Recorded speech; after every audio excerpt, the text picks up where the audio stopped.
ওম অখণ্ড সংহিতা বা শ্রী শ্রী স্বামী স্বরূপানন্দ পরমহংসদেবের উপদেশ বাণী, দ্বিতীয় খণ্ড। ভ্রূমধ্য ও শিরঃপীড়া। অপর একটি যুবক প্রশ্ন করিলেন, ভ্রূমধ্যে মনঃসন্নিবেশনের ফলে কি কখনো কখনো মাথা ব্যথা হয়? শ্রী শ্রী বাবামণি, সুস্থ ব্যক্তির হয় না। চোখে কোনো দোষ থাকলে বা মস্তিষ্ক উত্তপ্ত থাকলে কারো কারো এরূপ হতে পারে, কিন্তু এজন্য চিন্তা করা উচিত নয় বা ভ্রূমধ্যে মনঃসন্নিবেশনের চেষ্টাও ছেড়ে দেওয়া উচিত নয়। বরং লক্ষ্য রাখা দরকার যেন ভ্রূমধ্যে মনঃসন্নিবেশনকালে জোর করে চোখকে ললাটের দিকে ঠেলে দেওয়া না হয়। চক্ষুকে তার স্বাভাবিক অবস্থায় থাকতে দিয়েই চোখ বুজে মনকে ভ্রূমধ্যসেবী করার চেষ্টা করবে।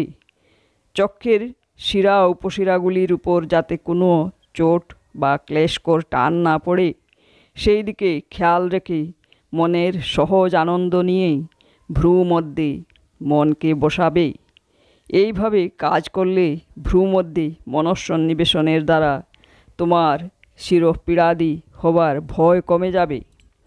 অনেক সময়ে পেট গরম থাকার দরুনও ভ্রূমধ্যে মনঃসন্নিবেশন করতে ক্লেশ হয়।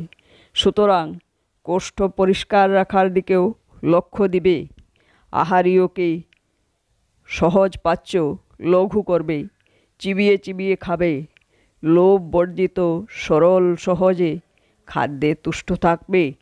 তারপরেও যদি শিরঃপীড়ার ভাব না কমে, তাহলে প্রাতঃকালে ভ্রূমধ্যে, মধ্যাহ্নে হৃদয়ে, সায়ংকালে গুহ্যমূলে এবং শয়নকালে নাভিমূলে মন স্থির করে নামের সেবা করবে।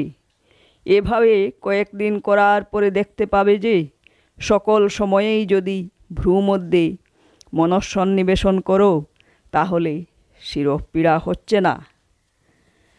শ্বাসে প্রশ্বাসে নাম জপ ও অস্বস্তি। অপর একজন প্রশ্ন করিলেন, শ্বাসে প্রশ্বাসে নাম জপ করতে বড় অস্বস্তি বোধ হয়। শ্রী শ্রী বাবামণি হাসিয়া বললেন, তা তো বাবা বোধ হবেই। এটা যে অতি সহজ কাজ। সহজ কাজের চাইতে কঠিন কাজ জগতে আর কি আছে?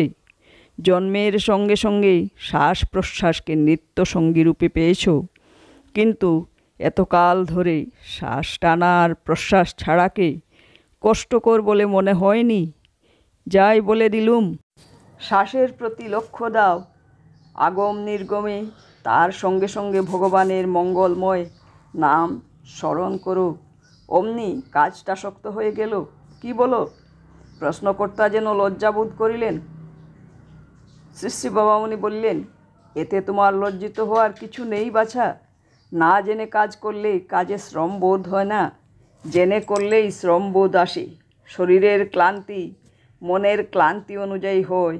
মনকে তাজা করে নাও।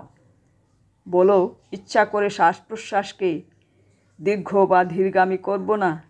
আপনা আপনি সে যেভাবে চলার চলুক, আমি তার গতিবেগ বাড়াবো না বা কমাবো না। শ্বাস প্রশ্বাসকে আমি সম্পূর্ণরূপে নিজ স্বভাবে চলতে দিব, আর তার সঙ্গে সঙ্গে বিনা ক্লেশে বিনা পরিশ্রমে ভগবানের মঙ্গলময় নাম জপে যাব। এভাবে সংকল্প করতে করতে দেখবে যে কাজটাকে কঠিন বলে মনে করছো, বাস্তবিক প্রস্তাবে সেটা নিতান্ত সহজ কাজই হয়ে আছে। হরি ওম।